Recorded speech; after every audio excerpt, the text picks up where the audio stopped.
Russia has launched its first large-scale drone attack on Poland, a NATO member, since the full-scale war began. But don't expect World War III to start, as NATO has chosen not to respond. In this episode, we briefly analyze what's behind the Kremlin's actions, why this happened right now, and how NATO might respond in the future. We'll break down the key questions. What is the goal of the Russian attack on Poland? How is the attack connected to attempts at peace negotiations?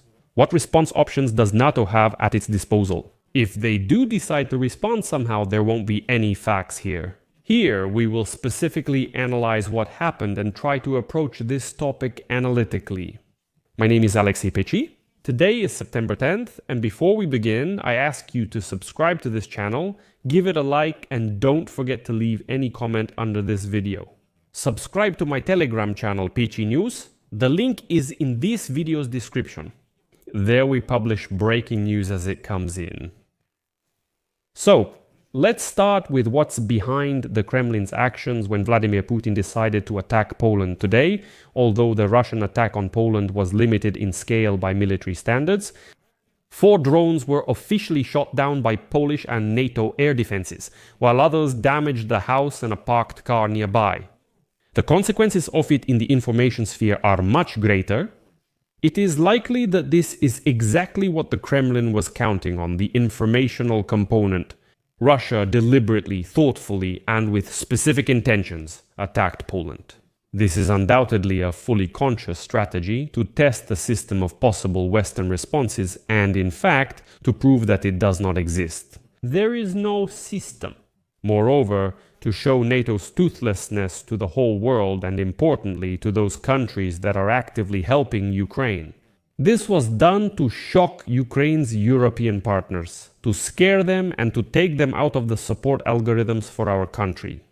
The calculation is that European society will get scared and start demanding their own authorities to cut back on aid to Ukraine and demand concessions from Kiev, as long as the war stays away from their home.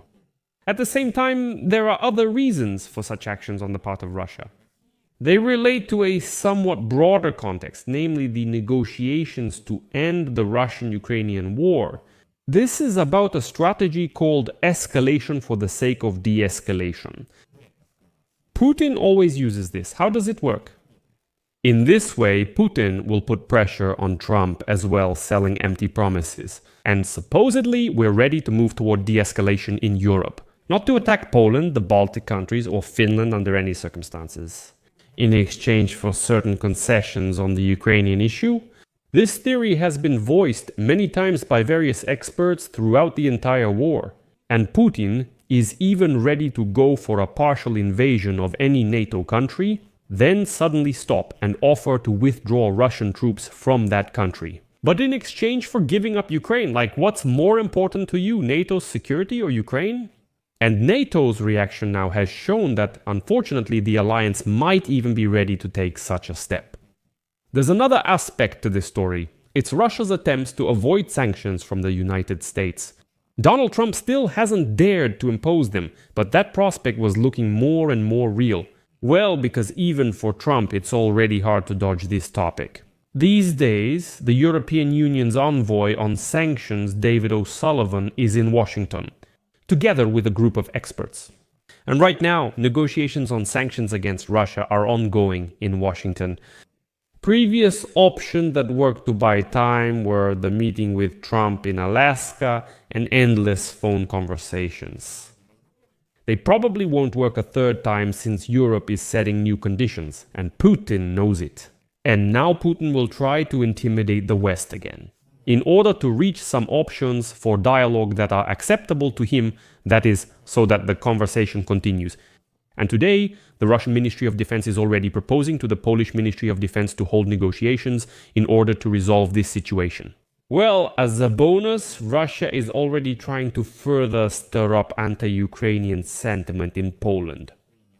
Like, why didn't Kiev shoot down these drones over its own territory? By the way, unfortunately, such messages are already appearing in the Polish segment of social networks. Like, it's the Ukrainians' fault that Russian drones, some of which were actually flying from Belarusian territory, ended up in Poland.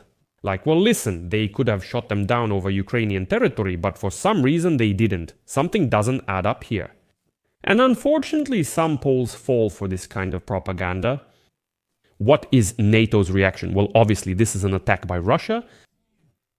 It's too minor, as strange as it may sound, for Poland and other NATO members to recognize it as an actual military attack on the country. This was demonstrated by previous incidents of Russian drones entering Poland, both from a military and political standpoint. Because if it were recognized as an attack, well, an appropriate response would be required, which is something the main capitals of the alliance would like to avoid. NATO, by the way, is notably stating that numerous drones have entered Polish airspace, while at the same time avoiding direct statements that these are Russian drones. Also, the United States' position will be key. The initial reaction from American officials is very reserved. There, United States Secretary of State Marco Rubio confirmed that he had been informed about the situation. Several congressmen called this an outrageous violation. Well, President Trump himself didn't answer journalists' questions at all when they tried to ask him about it late at night American time. Well, United States Vice President James David Vance hinted that Russia should be allowed to capture the remaining part of Donbas, and then the war would definitely end. We'll discuss James David Vance's statement in another episode. They're truly shocking. For now, Polish Prime Minister Donald Tusk has appealed to NATO allies for consultations in accordance with Article 4 of the North Atlantic Treaty. This article provides for clear, mandatory consultations at the request of any NATO member state that believes its territorial integrity, political independence, or security is threatened. Poland and NATO can take advantage of this without the risk of actually being drawn into a war with Russia. Article 4 of the NATO Charter addresses a near pre-war state and the start of consultations and preparations for a possible invasion. Well, in fact, this way NATO goes through all the preliminary decisions, including troop deployment, even before the act of aggression itself begins. Well, and in fact it already demonstrates that it is fully prepared for any turn of events, but that's on paper. So far, there are no visible active measures except, as I emphasize, for defense or protection. Of course, for Ukraine, other steps by the alliance in response to Russia's actions would also be desirable. And today, the head of Ukraine's Ministry of Foreign Affairs, Andriy Sybiha, called on the West to make a decision on using air defense systems from neighboring countries to shoot down drones and missiles while they are still over Ukrainian territory for the sake of collective security. For example, there are Patriots stationed in Poland, so why aren't these Patriots shooting down missiles and drones over Ukrainian territory? First, it would help Ukraine. Second, it would eliminate the possibility of these drones and missiles entering Polish territory. Such a step would demand more determination from NATO leaders, which is currently lacking.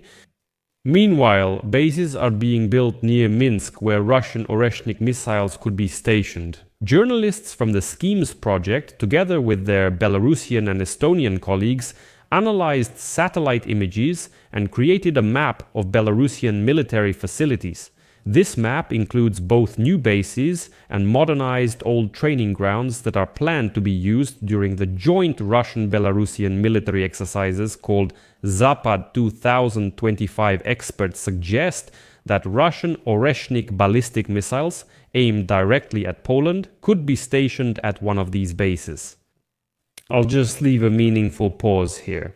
Share your opinions and conclusions in the comments below this episode. Subscribe to the channel, hit the bell, and don't forget to like the video. That's all for now. Take care of yourselves. Goodbye, everyone.